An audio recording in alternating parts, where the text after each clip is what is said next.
This is the key to test 2. In problem number 1, you want to find the difference quotient for this function. So the difference quotient's given, so you just got to show the steps. So it says show all required steps. So here's the function. So in step 1, remember in step 1, you're going to find f of x plus h. So we're going to find f of x plus h. And so this is a function, so wherever we see the variable x, we're going to substitute x plus h. So f of x plus h for this function is written as negative 3 times, and then in place of x, we're going to substitute x plus h squared minus 5 times x plus h, and then plus 2. Alright, so the next step is to go ahead and remove the parentheses, simplify this as much as possible. So remember, when we square x plus h, we get this. We get x squared plus 2xh plus h squared. So that part here is x plus h squared. Then for this one, we're going to go ahead and distribute. So remember, don't distribute first because order of operations says you have to do exponents before you multiply. Here I can distribute first because that exponent's a 1. So I get negative 5x minus 5h plus 2. Now distributing the negative 3, I get negative 3x squared minus 6xh minus 3h squared minus 5x minus h plus 2. So that was your step 1. So that's what you should have had for step 1. So I had to see that part. Then step 2 says this. All right, so once you find f of x plus h, then we're going to subtract the function from it. So that's the numerator of the difference quotient. So I already found f of x plus h. Now I'm going to subtract the function, and here's your function. So step 2 is where you're going to find f of x plus h minus f of x.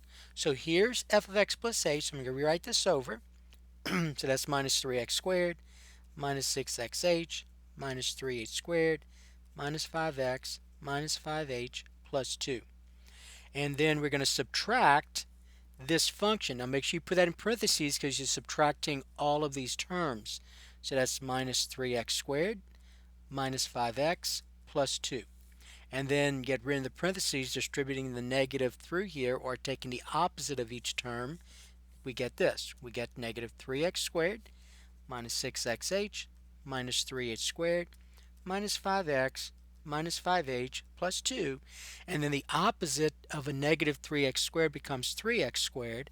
The opposite of a negative 5x becomes positive 5x. And the opposite of a positive 2 becomes negative 2. At this point, remember, at this point, every term that doesn't have a factor of h, its opposite better be one of these terms listed. So you see, this term does not have a factor of h. So negative 3x squared, and here's its opposite, positive 3x squared. That's 0. That adds up to be 0. This is a factor of h. This is a factor of h. This is not. Negative 5x, positive 5x. That adds up to be 0.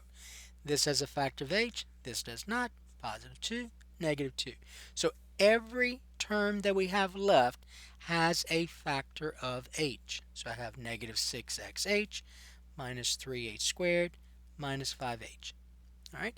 Now, step 3 is to take the numerator now, which is what we just found. So remember, this whole thing is now this step 2, and we're going to divide by h. So here's what we have. We have f of x plus h minus f of x divided by h. So that's the difference quotient, but we're going to simplify this. So that's become negative 6xh minus 3h squared minus 5h divided by h. Now, the next thing we're going to do is we're going to factor out an h, so it's going to divide with this h down here. So we get h times, now remember, when you factor out an h, for the first term, you're factoring out this h, so you're only left with negative 6x. So keep that in mind. And then minus, when you factor out one of these factors here for h, you're left with just one factor of h, so 3h, and then minus 5, all divided by h. And then these h's, these factor of h's divide out, and so your difference quotient is going to be, and let me go ahead and rewrite this here, negative 6x minus 3h minus 5. So the difference quotient So the difference quotient, remember that since you're doing this in your own paper, the last statement should read the difference quotient for this function, and then you write this out and you'd put negative 6x minus 3h minus 5. Okay? All right, so that is number 1. All right, let's look at number 2. So number 2, you had this piecewise function, and all you had to do is just evaluate. You didn't have to graph or anything. You just had to evaluate. So remember, these are the parts that make up this function f of x at these domains. All right. So when evaluating piecewise functions, for example, if you look at part A, you want to find f of negative 6. Well, the x value here is negative 6. You got to find out where negative 6 is located here. So negative 6 is not greater than 0. Negative 6 is not equal to 0. But negative 6 is less than 0. So we're going to use this piece here, this part of our function. So I'm going to use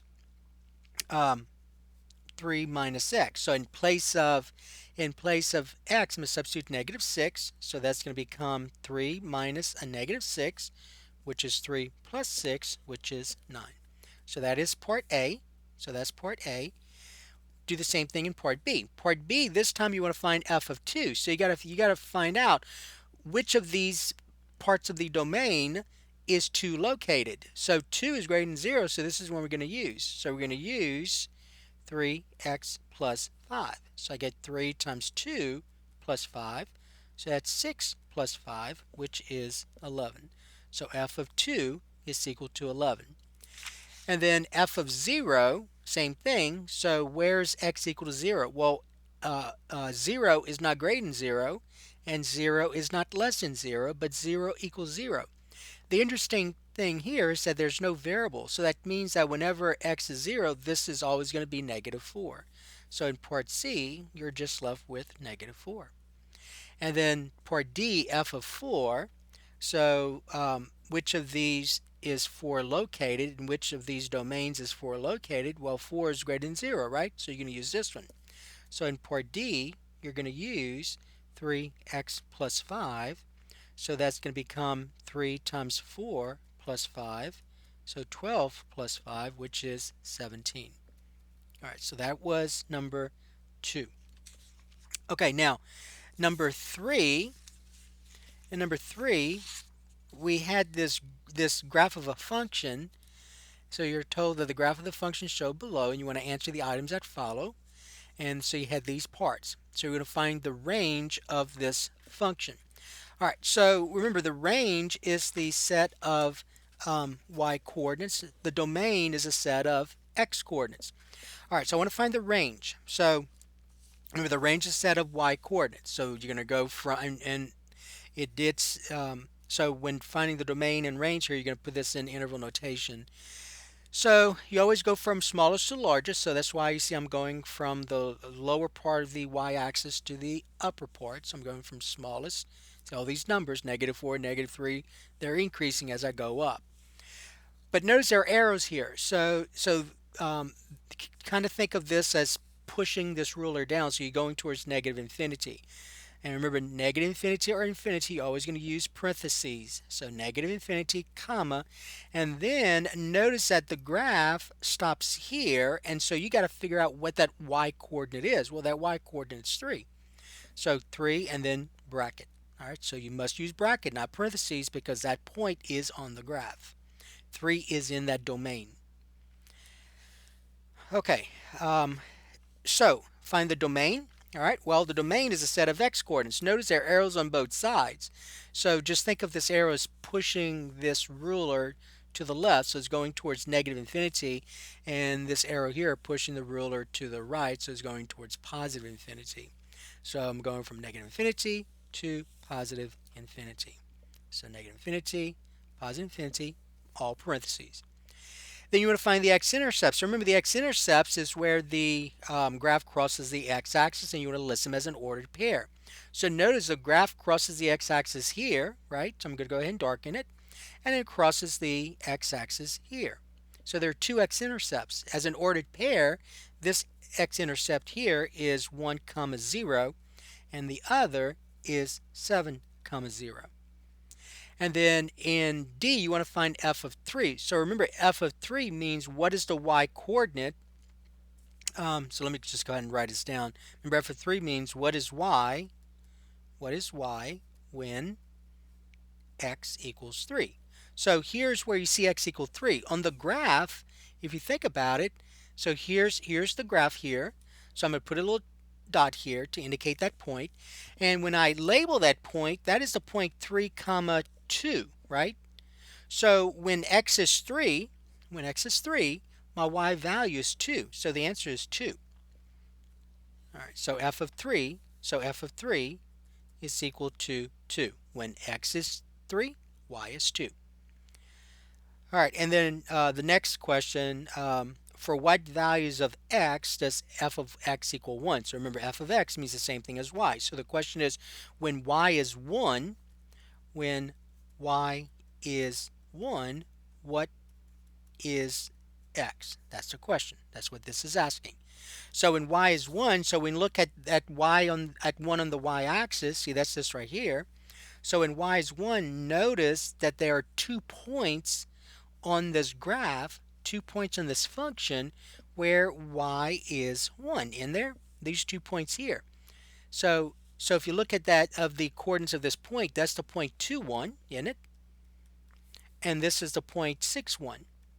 So when y is 1, what are these x values? Well, the x values are 2 and 6. So 2 and I'm going to put and 6. Okay?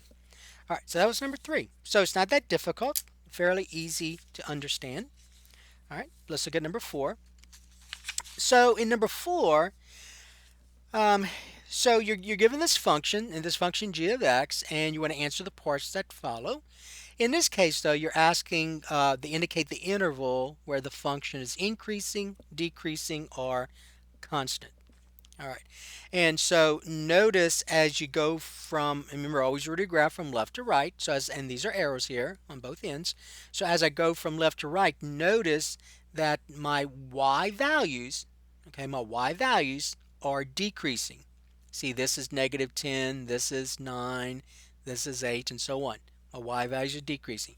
When I go here, my y values are constant. It's this y value here, which is 6. They're all 6s right here. And then over here, my y values are increasing. Okay? And that's what you're looking at here. So when you're asking where the function's increasing, decreasing, or constant, you're looking at those y values. You must use your y values. You must look at y values, okay, to help you. All right.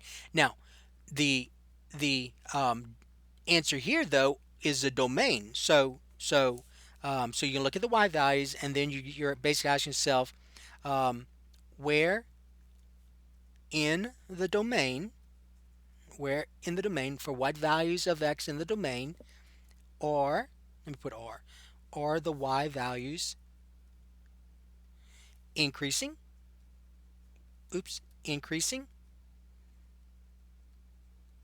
decreasing, or constant. Okay? All right. So when I look at the y values, those y values are decreasing. All right. So the answer, though, indicate the interval, you basically have to list the domain. For what values of x is this function decreasing? Well, remember, domain's going from left to right, just like you did a while ago. This is an arrow, so it's pushing it this way. Think about that. So that's going from -infinity.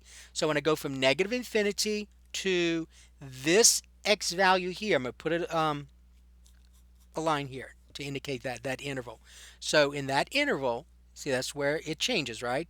Decreasing, constant, increasing. So changing those two intervals. So in this interval, my y values are, my function is decreasing. In this interval, it's constant, and in this interval, it's increasing, right?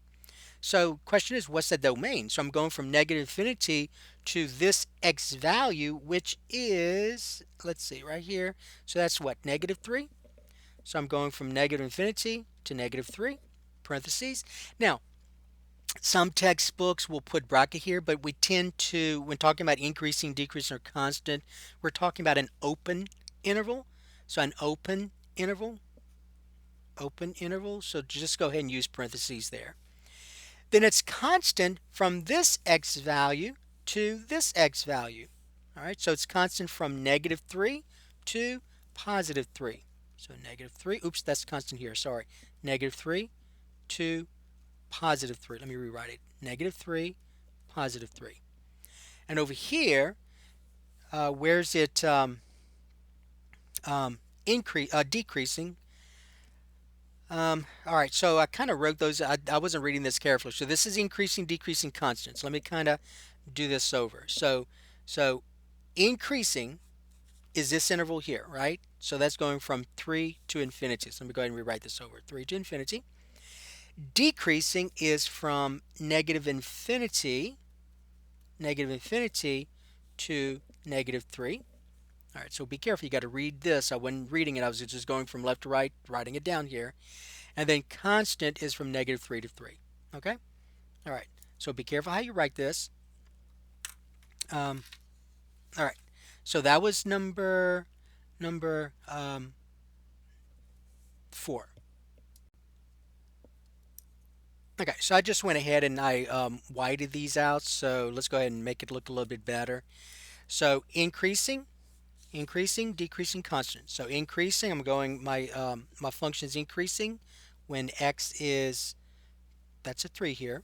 So that's 3 all the way to infinity. So I'm going to put 3 to infinity. The next one's decreasing, so that's going to be this interval here. So decreasing from -infinity to -3, negative infinity to -3. And then it's constant here. So that's part C. It's constant from -3 to +3.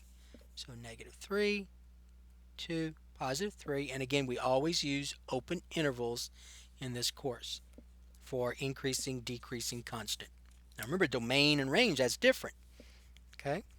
So in our domain and range in the previous problem, since there were no open circles on this graph, we use brackets for, in this case, the range for 3. Now remember, when we talk about infinity, negative infinity, it's always parentheses. Okay, so that was number 4. All right, let's look at number 5. So number 5, we have this function, and so you're given the graph of h of x, and you want to answer the parts that follow. So the question is there a local minimum at x equal 3? So you got to look at the graph carefully.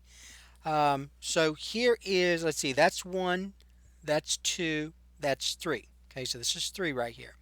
And so when I look at the point on the graph in which x is 3, that's this right here. And so notice that I'm decreasing, increasing, so this is a local minimum. Okay, now this up here, this here, where it goes from increase and then decrease, that's a local max. So that's a local maximum. All right, so is there a local minimum at x equal 3? The answer is yes. All right, so say one of the following. The local minimum is, and remember, we talk about local minimum, a value, you're looking at the y value. So the local minimum value, so this point here, I'm going to go ahead and label it. That's 3, -9. So that y value is -9. All right. And then part C, is the function symmetric about the x-axis, y-axis, or origin? So in this case, that's going to be the origin. All right, so that's going to be the origin. For example, remember when you're looking at a point, see this point here, 3, -9? When you're reflected about the origin, here's the origin. When you're reflected about the origin, you get the point -3, +9. So basically, the x values become opposites and the y values become opposites. So if you look at, let's say, and I'm making this up, this point here, which let's say is, it looks like that's the point 7, and then 5, 6, 7, 7, 7. Then since it's reflected by the origin, then the point -7 should be on the graph as well. So here's -7, here's -7 here. Okay? All right, so it's reflected by the origin. So the answer here is the origin. And an odd function, so if a graph is now we're talking about a function here, so if the graph is symmetrical about, if the function is symmetrical about the origin, then it's going to be an odd function. All right, so we have this number 5. All right, so that was number 5. Number 6. So number 6, this is a multiple choice one. So you're given this graph here, and you want to find out which of the following expressions, which of the following equations, functions, best represents this graph. The best way to have done that was, first of all, notice that this is a parabola. So we're looking at a parabola. And all of these are written in vertex form, right? So that's all written in vertex form. And so remember, the vertex form of a quadratic function is y equals a times x minus h squared plus k, where the vertex is hk. So the best thing to have done there was to look at the vertex here. So the vertex here, so this vertex right here, is the point, let's see, -2, -3, so that's the point -3, comma, and then the y value looks like 5, right? So there's your h, there's your k. All right, and so notice also that the parabola is going down. Well, since the parabola is going down, remember, if the parabola is going down, that means that a must be negative. All right, so since a is negative, so that means that we see this right here, a is positive here, +1, so we know we can't use that one, right? And we know we can't use this one. Because if those two functions, since a is positive right here, the quadratic function, the graph, opens up. This opens down. So it has to be either choice B or choice D, right? So I know the vertex, so I'm going to put that into our function. So I get y equals a times x minus h, which is -3 squared, plus k, which is 5. Simplifying this becomes x plus 3, so I get y equals a times x plus 3 squared plus 5. So the one that's going to work is going to be, what, this one? All right. So that's going to be choice B is the answer. All right, but that's what you have to think about. You have to think about what's the vertex, the parabola is opening down, so I know that a then must be negative. All right, so that was number 6. Okay, number 7, kind of the same idea. So you have this multiple choice question, but this is a square root function. So we know that the graph of a square root function looks like this. Okay, and since the coefficient, which in this case is 1, is positive, that means that in this case we're gonna go this way to the arrows will be pointing to the right. So here's your starting point right here in each of these cases, and here your arrows. Okay. So the best way to have done that one was to notice in terms of translation, so to speak. So remember, our parent function is the square root of x, right? And the graph of the square root of x looks like this. So what this does, remember, is this -4 that's inside the square root symbol. What that does is it shifts the graph to the right 4 units. So we're going to shift square root of x to the right 4 units, right? And then -3 on the outside, then we're going to shift it down 3 units. And so I'm going to take this function here, I'm going to shift it to the right 4 units, 1, 2, 3, 4. And I'm going to shift it down 3 units, 1, 2, 3. So this is the one that's going to best represent this function. So I got to find it here.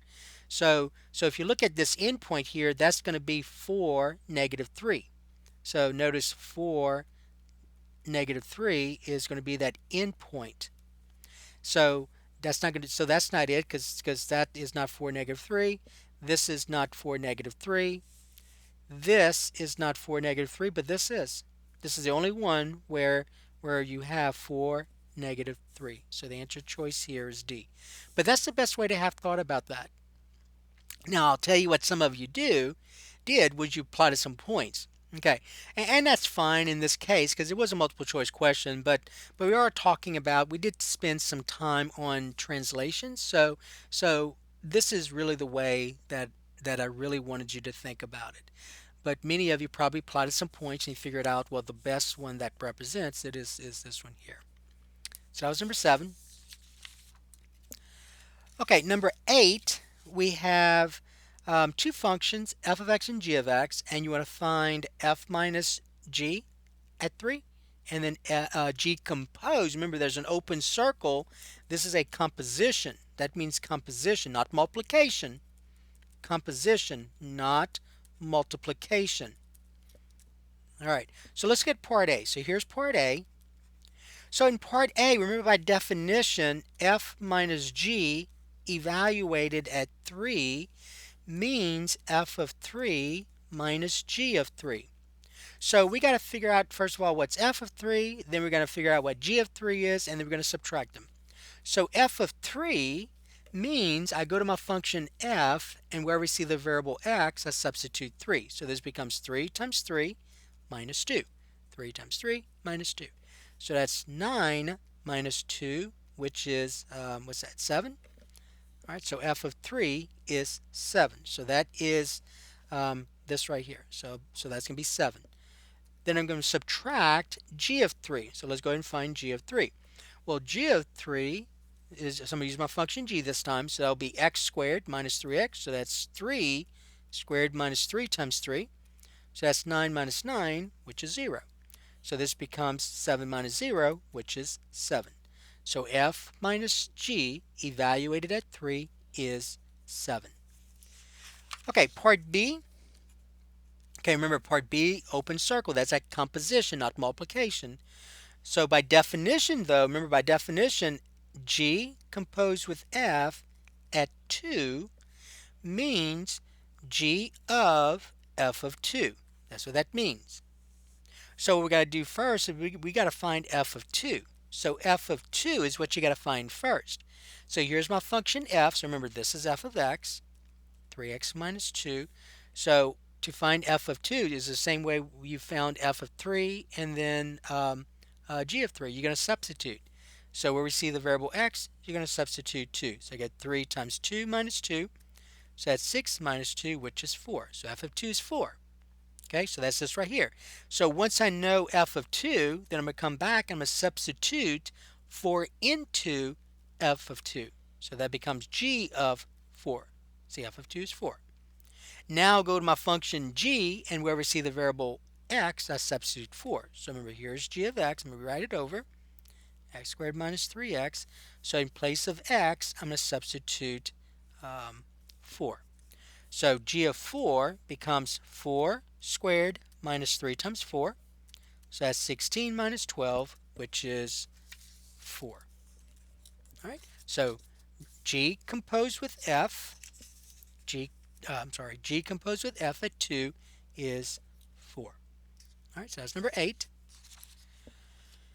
Number 9, same idea except now you're evaluating at the variable x. So same idea, except remember in our lessons when we did these, see how we were evaluating them at numbers? We ended up with numbers. Here you're evaluating at the variable x. You're going to end up with a variable expression. Okay, so let's look at part A. So part A, f plus g at x by definition means f of x plus g of x. So that's an easy one because all you're doing is adding these functions together. So you're saying f of x, which is 2x plus 5, plus g of x, which is this quadratic function. So that's 2x squared minus 3x plus 4. Then combining like terms, and let's go ahead and put in descending order, I get 2x squared. 2x and a negative 3x is a negative x. 5 and 4 is 9. So that is f plus g at x. So that's 2x squared minus x plus 9. part B, so remember again, that's composition, not multiplication. So G composed with F at X, by definition, is G of F of X. That's what that means. Okay, so F of X is what I have to look at first, and so that's going to go here. Well, but remember, F of X is this linear function, so I'm going to put that here. So that becomes G of 2x plus 5.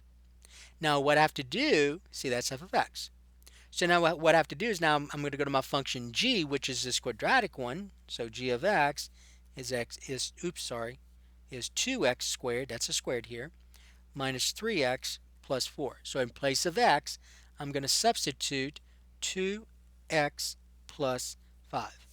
So that becomes 2 times 2x plus 5 squared minus 3 times 2x plus 5 plus 4.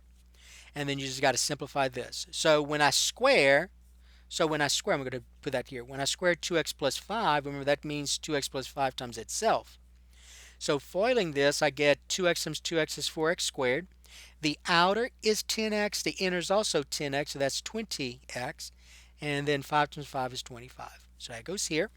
So that's 2 times this trinomial. 4x squared plus 20x plus 25. And then distributing the negative 3, I get minus 6x, that's a 6x. And then minus 15 plus 4. Distributing the 2 here, I get 8x squared plus 40x plus 50 minus 6x minus 15 plus 4, combining like terms, and then you have your answer. So I get 8x squared. 40x minus 6x is 34x. 50 and negative 15, that's 35. 35 plus 4 is 39. So there's your answer. So that's going to go here. So I get 8x squared plus 34x plus 39. All right, so that is number 9. Okay, number 10. So in number 10, we have this function. Well, we have this problem actually. And so all you want to do there is to indicate the domain of each function. You want to use interval notation. So remember, see this is a polynomial function. And so in part A, so that's a polynomial function, and we know that all polynomial function. And we know that all polynomial function, the domain is all real numbers. All real numbers, the domain. But as an interval, that's negative infinity to infinity. You could have also realized, hey, this is a quadratic function, isn't it? So that's a parabola. So when I look at it in that terms, and it's going, A is positive, so I don't know what the vertex is, but let's just say it does something like this. All right. So as I go from, remember the domain here, so as I go from left, and there are arrows, so as I go from left to right, I'm going from negative infinity to positive infinity. So you could have looked at it in that sense as well. Okay, now notice that this one is a rational function. Rational function. And so to determine the domain of a rational function, you have to first of all find out, well, where is this function undefined? So where is g of x undefined? Well, a rational function is undefined when the denominator is 0. So my denominator are these two factors. So x plus 4 times x minus 2. That's my denominator. So I got to find out where is this thing equal to 0. Because wherever this product is equal to 0, that function is undefined. And so notice it's already factored for you. So all you have to do is set each factor equal to 0, right? Set each factor equal to 0. And so I get x to be negative 4 and x to be positive 2. So those are the two values of x that will make this denominator 0, and so this function undefined. So those are your restrictions. So in our lessons, remember the best way to do this is to put this on the number line and in order. So negative 4 is to the left of 2. We're going to cross these out, and so my domain would be these intervals. So I'm going from negative infinity to negative 4, union, and then we're going from -4 to 2, -4 to 2, union, and then 2 to infinity. And so that's domain in interval notation. So that means that the domain, so that means that for this function, if I were to graph it, my values of x would be any real number except -4, 2, all right, -4, 2. So that's what that means. All right, so that was problem number 10. Problem number 11. Notice when we looked at problem number 11, this function is already in vertex form. So remember, vertex form is a times x minus h squared plus k. So this is already in vertex form. So when we look at this right here, so f of x is -2. And if I write it as x minus h, see x plus 7 means the same thing as saying x minus a -7, right? Squared plus 3. So this is your h, and this is your k, right? So my vertex is -7, 3. So that goes here, -7, 3. And remember, so think about this. So that's your vertex, -7, 3. So -7, 3, let's say, is here. Okay. And by the way, you do realize since a is negative that your function's going to go down, right? Your graph is opening down. And so that's the next part. So does the parabola open down or up? Well, since a, which is equal to -2, is negative, it opens down. Okay, so I'm just going to put the word down. So it opens down. The axis of symmetry, remember that's that dotted vertical line that goes to the vertex, but that's a line, right? So you got to use an equation. So since that's a vertical line, we're going to say x equal, and that x coordinate of your vertex is -7. So x equal -7. And then the domain, well, remember, this is a polynomial function. So we just saw that the domain of a polynomial function is all real numbers. And we can see that here as well. So when I go from left to right, you see your arrows. When I go from left to right, I'm going from -infinity to +infinity. All right, so that was number 11. Okay, now number 12. So in number 12, there are 3 parts. And so in part A, you want to use the vertex formula to find the vertex of this quadratic function. And I gave you the formula, so here's the formula. So the x coordinate, I'm going to put the work here, the x coordinate of your vertex is -b divided by 2a. And so in our case here, a is 3, the coefficient of x squared, just like you would do when using the quadratic formula, a, b, and c. B is a coefficient of x, so b is -24, and c is your constant, which is 43. All right, and so the x coordinate is -b divided by 2a. So -b means the opposite of b. Well, if b is -24, the opposite of -24 is +24, divided by 2 times a is 3. So that's 24 divided by 6, which is 4. So the x coordinate of your vertex is 4. Now, since x is 4, to find the y value, all you do is in place of x, substitute 4, right? That's how you find your y value. You know x. This means y, doesn't it? G of x. So I get 3 times 4 squared minus 24 times 4 plus 43. And so 4 squared is 16. 16 times 3 is going to be 48. Minus, and then 24 times 4 is 96 plus 43.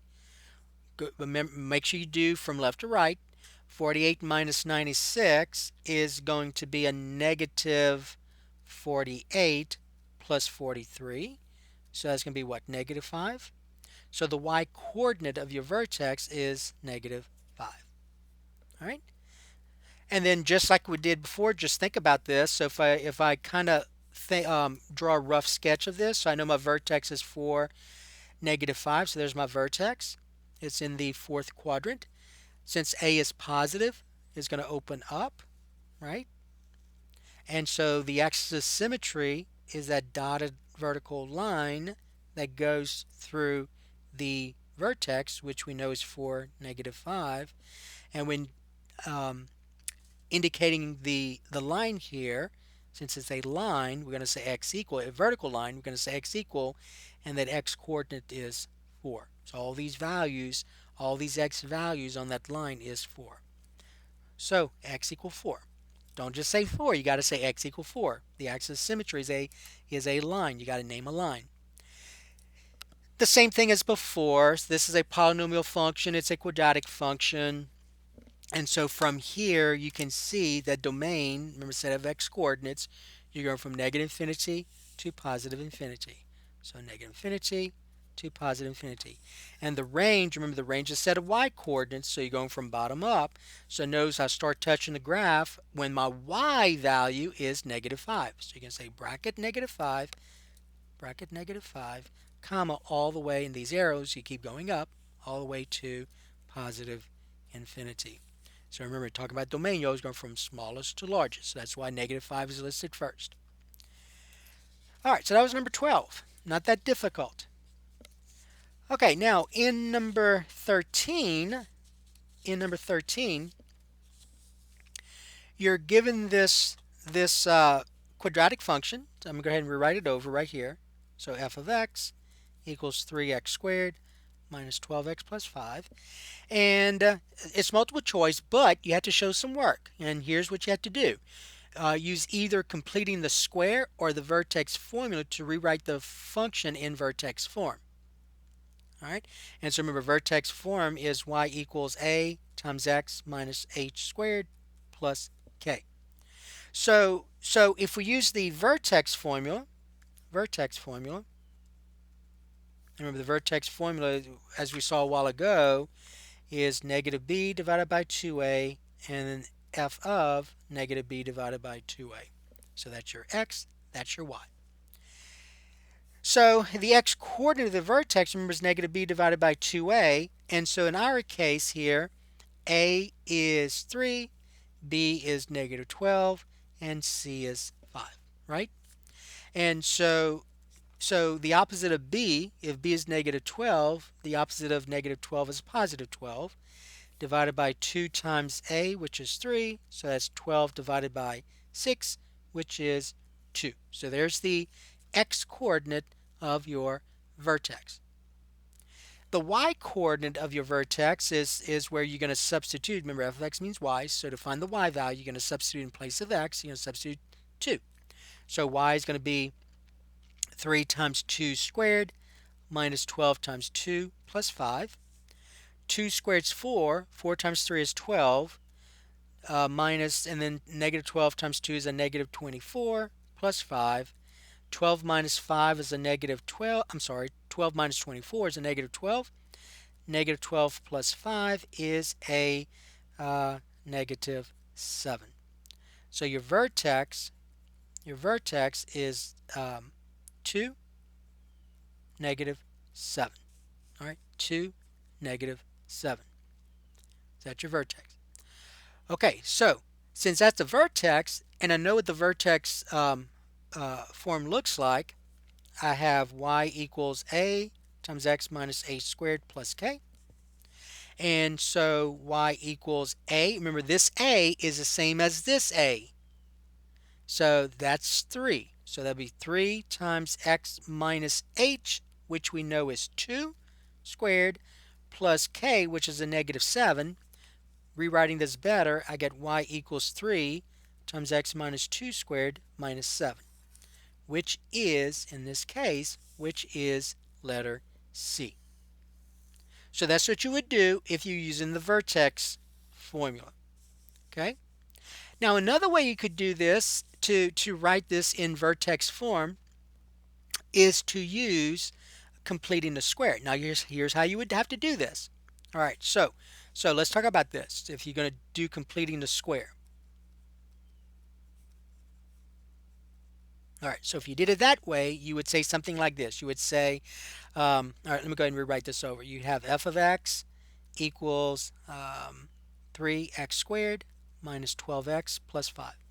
Okay, the first thing you want to do is to get the variables by itself for right now. So that's one approach. So we're going to bring the 5 to the other side. So I get f of x minus 5 equals 3x squared minus 12x. Okay?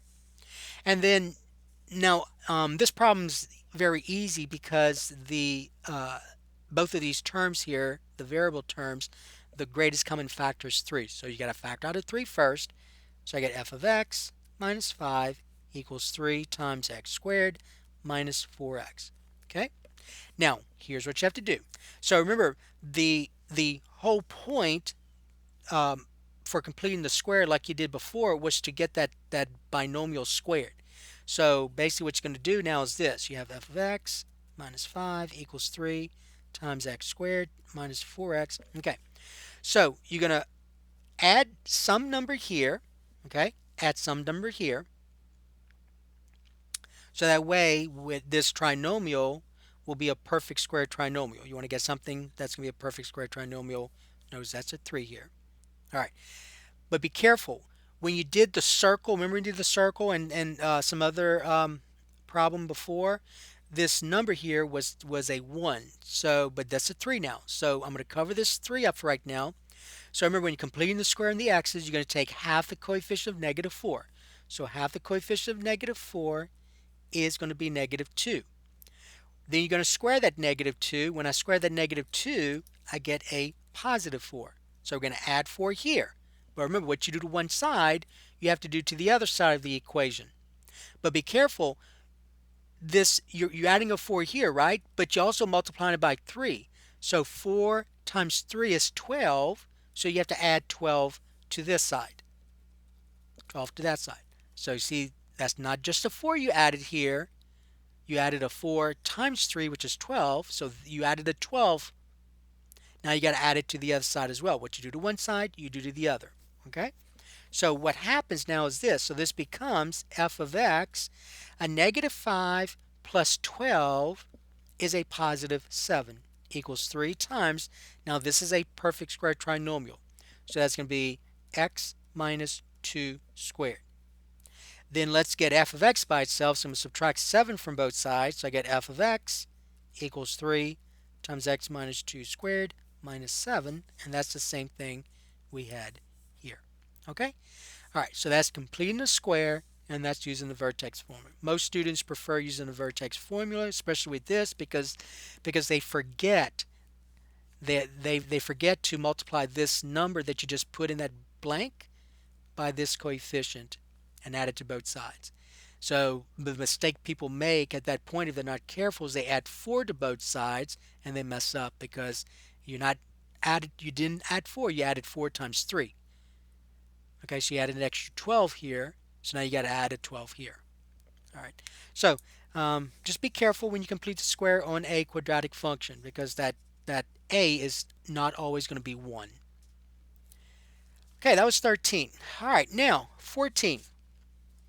So in 14, that was an easy one. You had this polynomial function, and so that was an easy 6 points, and you wanted to find the leading term. But remember, the leading term is not necessarily that first term you see.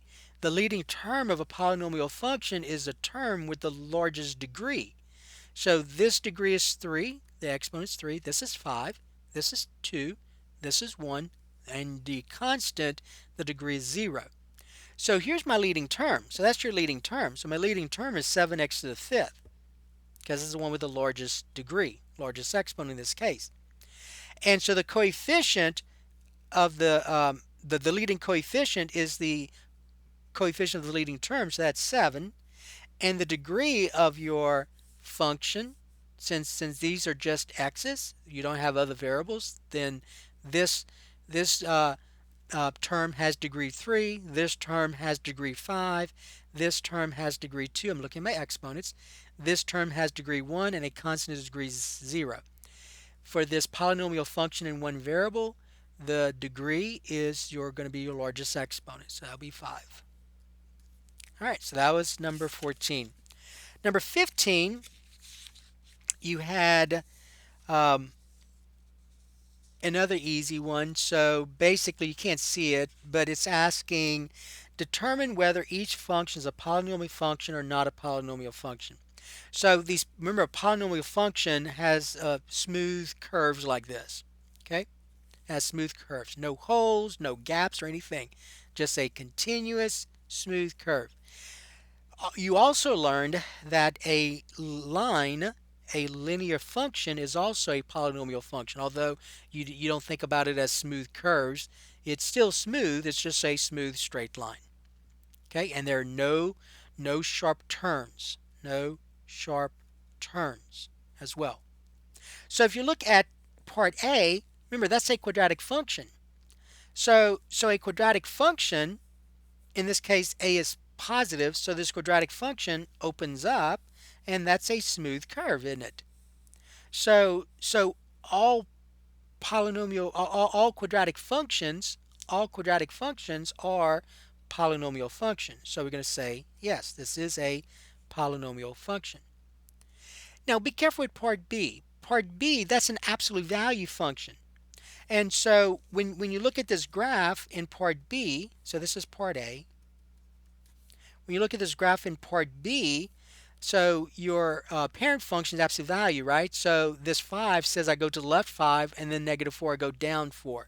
So when I look at this, I go 5 to the left, and then down 4. And so the vertex of this absolute value function is going to be in the third quadrant. A is positive, so I know that it's going to go open up. But some of you thought this. Some of you said, well, this looks like a line. And we said that all linear functions are polynomial functions. But be careful. There's a sharp turn. You're going down, and then all of a sudden, very sharply, you're going up. So this is your sharp turn. And so sharp turns are not part of polynomial functions. So this is not a polynomial function. And in part C, some of you said yes because you didn't realize that this exponent here was negative. And so if you were to graph this, you would have something that looks like a rational function. And so one of the things you learned in your lesson was that a polynomial function, all of the exponents must be positive. So you see 3, 1. Here, this exponent is positive. Here's your constant, but that's negative. So you can't have no negative exponents in a polynomial function. The graph is not going to be smooth in this case. So here the answer is no because of that negative exponents. Okay? So that was 15. So in 16, so you're given this quadratic function, and you want to find the vertex, axis, symmetry, and so on.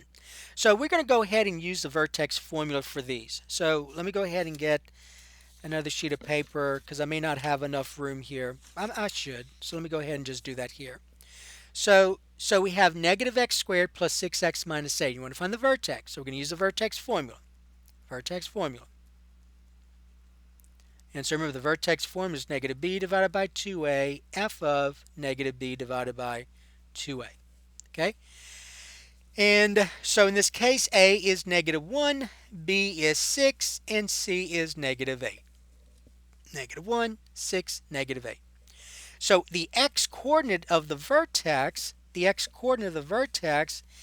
going to be the opposite of b, so that's negative 6 divided by 2 times a. A is negative 1. So that's negative 6 divided by negative 2, which is a positive 3. Okay? So that is the x-coordinate of my vertex. The y-coordinate, so in place of x, you can substitute 3. So my y-coordinate will be the opposite of 3 squared plus 6 times 3 minus 8. Well, 3 squared is 9, so that becomes a negative 9. Plus 18 minus 8. Negative 9 plus 18 is 9. 9 minus 8 is 1. So your vertex is 3, 1. Okay, so that's the work that goes with this. The axis of symmetry, remember, is that dotted line, that vertical dotted line that goes to the vertex, and that's a vertical line, so we're going to say x equal 3. You must say x equal, don't just put 3. The axis of symmetry is a line. You got to name it using a line. The y-intercept, so remember, this is a polynomial function, right? So your y-intercept is your constant. So you could have thought about it that way. The y-intercept is your constant. The other way to think about that is to find the y-intercept, you're going to let x equal 0, right? So to find the y-intercept, you let x equal 0, because no matter where you are on the y-axis, x is always 0. So that's why you say let x equal 0. So when I let x equal 0, I get y equal the opposite of 0 squared plus 6 times 0 minus 8. 0 squared 0. 6 times 0 is 0, so you get 0. 0, negative 8 is negative 8. And then some of you could have written it as an ordered pair, so you could have said, now remember y-intercepts, you have to say 0, comma, negative 8. Not negative 8, 0. 0, negative 8. All right, so is the function concave up or concave down? Basically, you're asking, is it opening up or opening down? Well, a is negative, right? Since a is negative, it's going to open down. So concave down since a is negative, less than 0. Okay, so let's talk about the domain and range. So let's think about a rough sketch of this. So that's the way you want to look at this. Without doing a good graph, you could look at a rough sketch to find domain and range. So we just found the vertex. It's 3, 1. So that's in the first quadrant. And I know that the graph opens down since a is negative, right? So it looks something like this. So we know that domain of all quadratic functions is all real numbers. You could even look at this just like we did before. See these arrows, you're going from negative infinity to positive infinity. The range is the set of y-coordinates, so you're going from bottom up along the y-axis. So remember, these are arrows, so you're going from negative infinity to this y value right here. Well, that y value, if I put the label the point, that y value is 1. So you're going from negative infinity to this y value, which is 1. So 1 with a bracket. All right. Now, let's go ahead and find the x-intercepts. So to find the x-intercepts, remember that's why you set y equals 0. So you're going to let y equal 0. So f of x is the same thing as y. So you're saying negative x squared plus 6x minus 8 equal 0. And there are a couple of ways you could have done this. You could have used the quadratic formula. Okay, you know what a, b, and c are. So you're solving this quadratic equation. You know one way to solve a quadratic equation is to use the quadratic formula. And so the quadratic formula is the opposite of b plus or minus the square root of b squared minus 4ac all divided by 2a.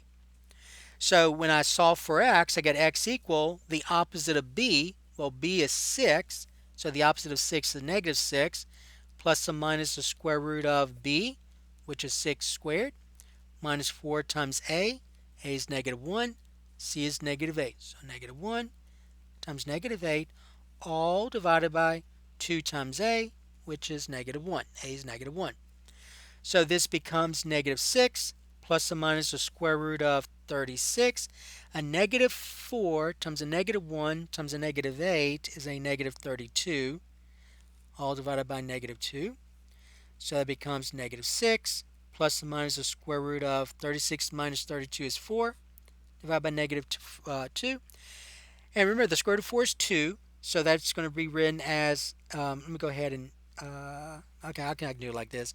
So it'll be negative 6 plus 2 divided by negative 2, and the other is negative 6 minus 2 divided by negative 2. So negative 6 plus 2 divided by negative 2, negative 6 minus 2 divided by negative 2.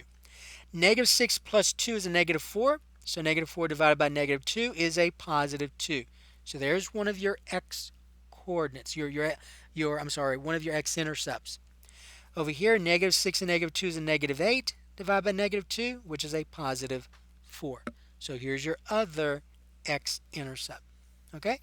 So using the quadratic formula. The other way, and I'm going to go ahead and do it on this paper here. The other way is, and the one I gave you is factorable.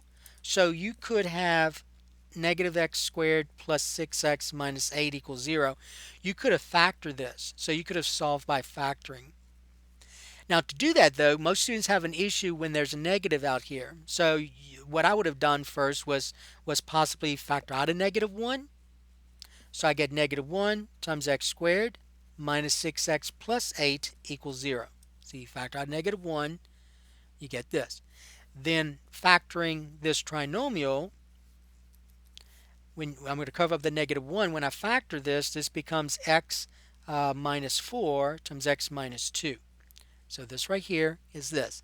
And I'm going to set each of these factors that involve variables. I'm not going to use this because negative 1 does not equal 0. So to find out where this product 0, you got to look at the factors involving the variables. So set each one equal to 0. I get x equal 4, x equal 2. All right, same thing we got here. The other way, factoring, still factoring though, is this. I just want to remind you of this, just so you'll know. So you see that negative it confuses people, right? Okay, since this is an equation, this only applies since that's an equation. Since that's an equation, then what I could do is I could divide both sides by negative 1, since that's an equation. And so negative x squared divided by negative 1 is a positive x squared. A positive 6 divided by negative 1 is a negative 6x. A negative 8 divided by negative 1 is a positive 8, equal 0 divided by negative 1, 0. So you see this right here? That's this part right here.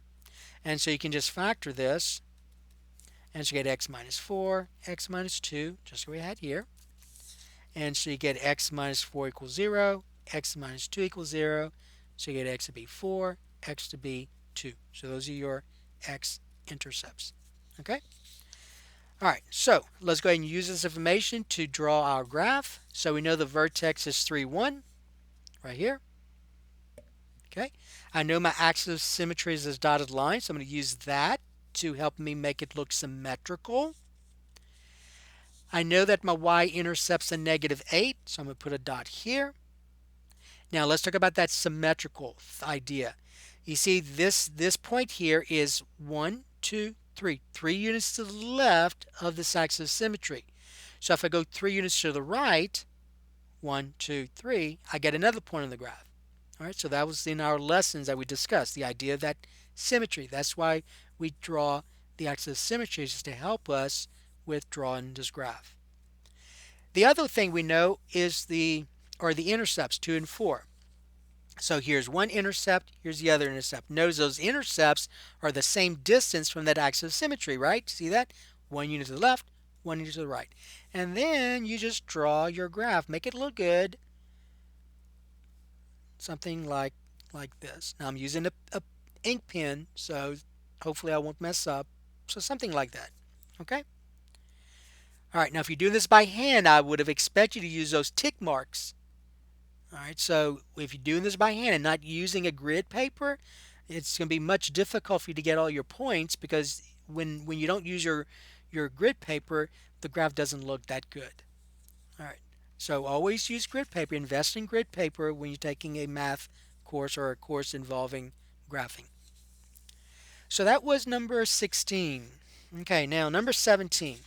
So number 17 is where you have to graph using transformations, and we're graphing an absolute value function. Now, one of the things you got to remember is that, see, you have a horizontal shift and a vertical shift, right? So the vertical shift is always done last when you have a stretch or a shrink, when you're multiplying by a factor of some number. Because basically, I'm going to cover this up. Basically, if I cover that negative 6, what you're multiplying by 2 is this part only. Okay? That's the only part you're multiplying by 2, not that negative 6. So that's why that negative 6, that shifting, that vertical shifting should always be done last. So that should have been written down here. That's always last. Vertical shift is always last. Vertical shift is always last. Okay? All right, so here's the way you should have written this. So there are 3 transformations that you would do to this function. All right, so you start out with your parent function, which is the absolute value of x. Okay?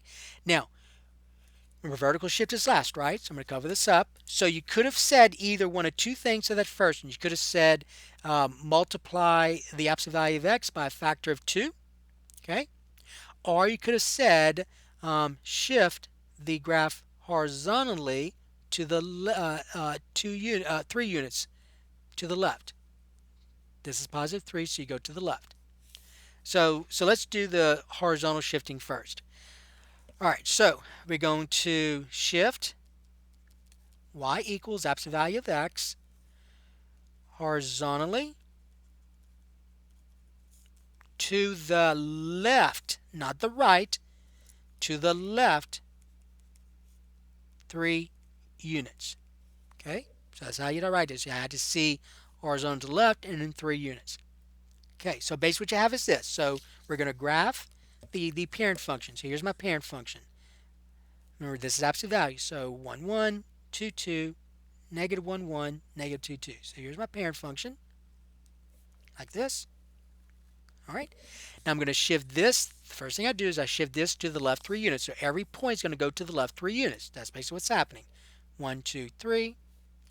1, 2, 3. 1, 2, 3. Okay, this one. 1, 2, 3. And then here as well. So here is this right here. This right here, I'm going to draw an arrow to it. That right here is see this right here where I shifted horizontal left 3 units. That is y equals the absolute value of x plus 3. So that's what I just graphed. So this is the absolute value of x plus 3. This right here is your parent function, absolute value of x. All right. So when you graph, in this final graph, you should have 4 graphs altogether. 4 graphs. Okay? All right. Now, the next thing you're going to do is okay, so we have this right here, right? So now I'm going to do is I'm going to multiply that by a factor of 2. So then we're going to say multiply y equal absolute value of x plus 3 by a factor of 2. Okay?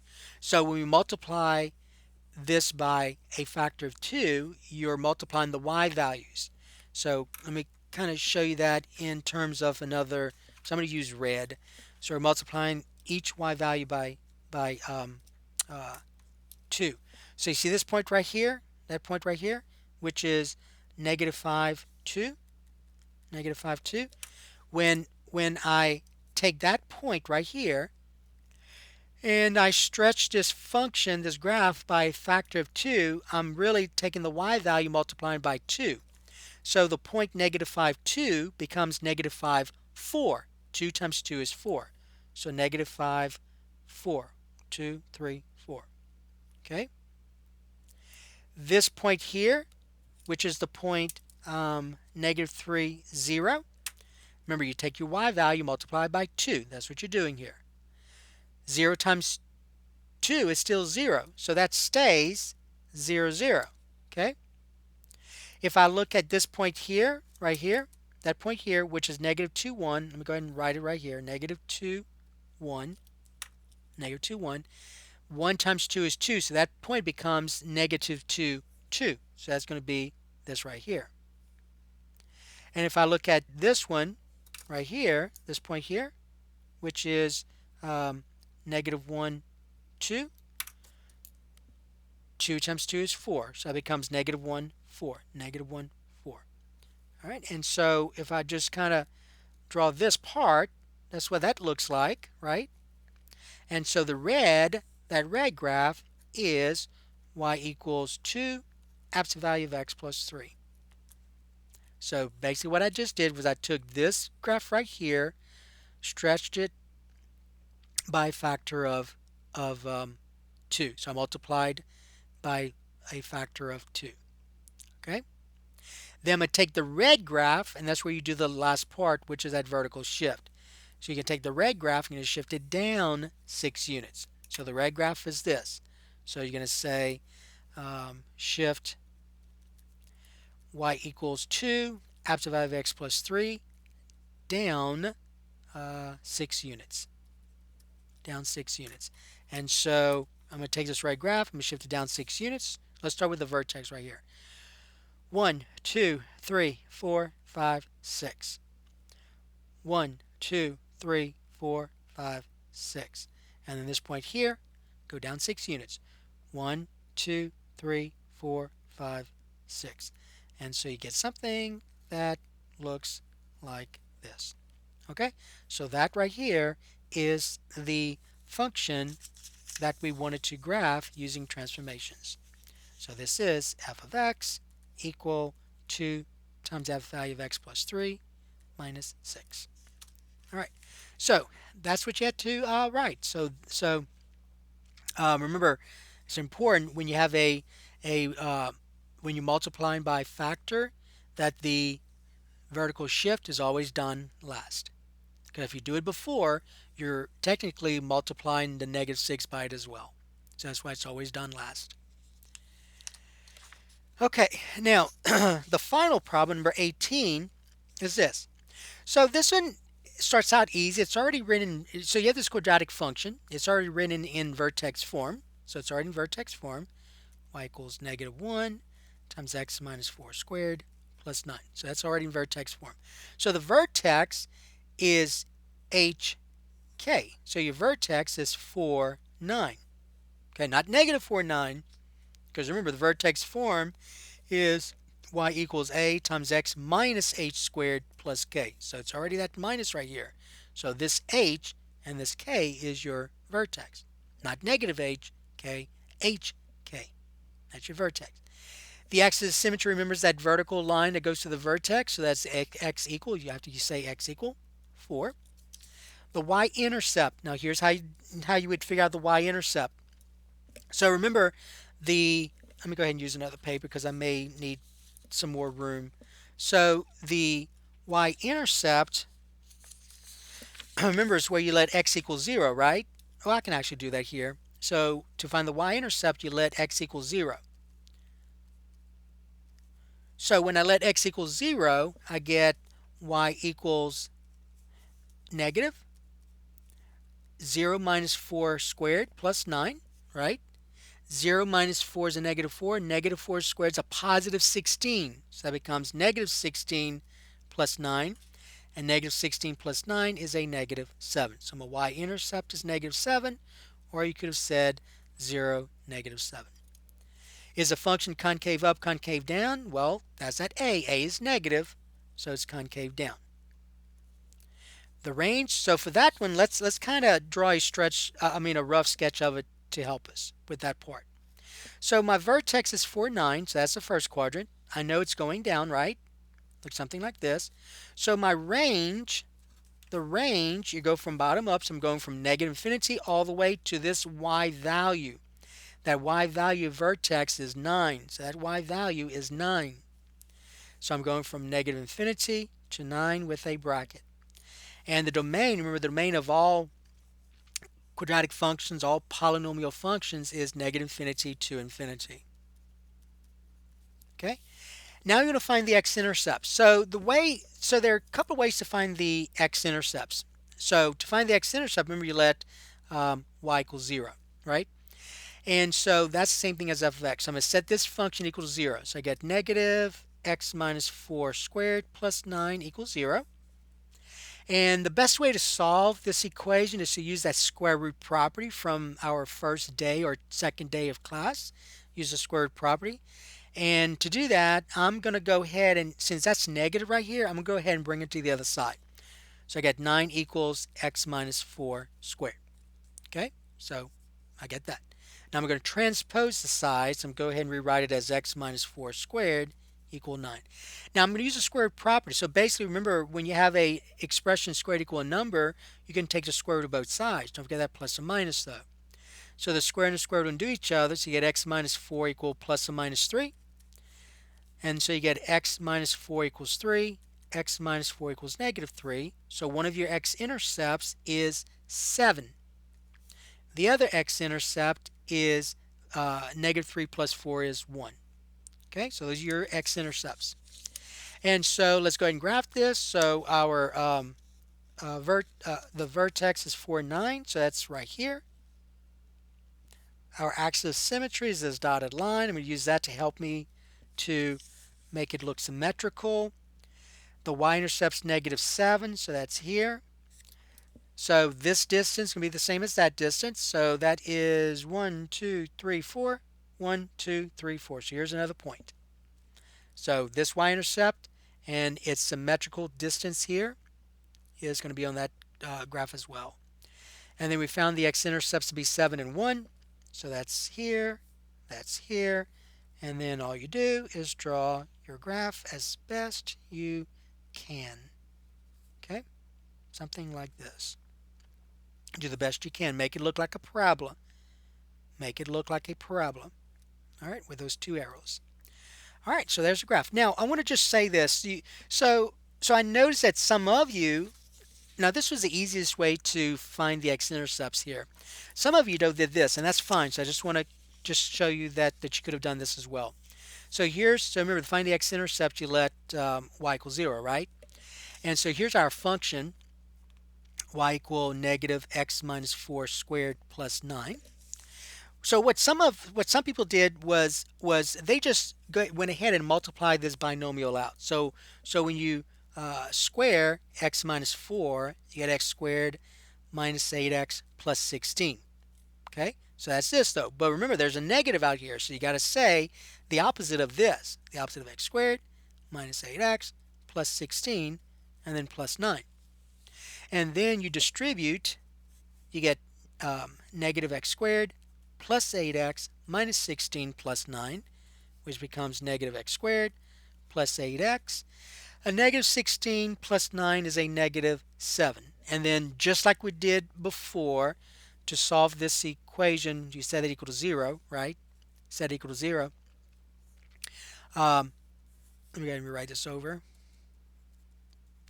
So to solve that equals 0, you could use the quadratic formula, just like before. Or you could factor out a negative 1, right? You get x squared minus 8x plus 7 equals 0. And then factor this part, negative 1. So you get x minus 7, x minus 1 equals 0. And then you set each of these factors equal to 0, since those are your variable factors. X minus 7 equals 0, x minus 1 equals 0, and you got x to be 7, x to be 1, and that's the same thing you had here. Okay? So you could have multiplied it out, but I'm telling you, you probably would have made a mistake because you have forgotten to multiply all these terms by that negative 1 that's out here. So try and be efficient as best you can and make things a lot easier for yourself. This would have been an easier way of doing it. Okay, so that is the key to test number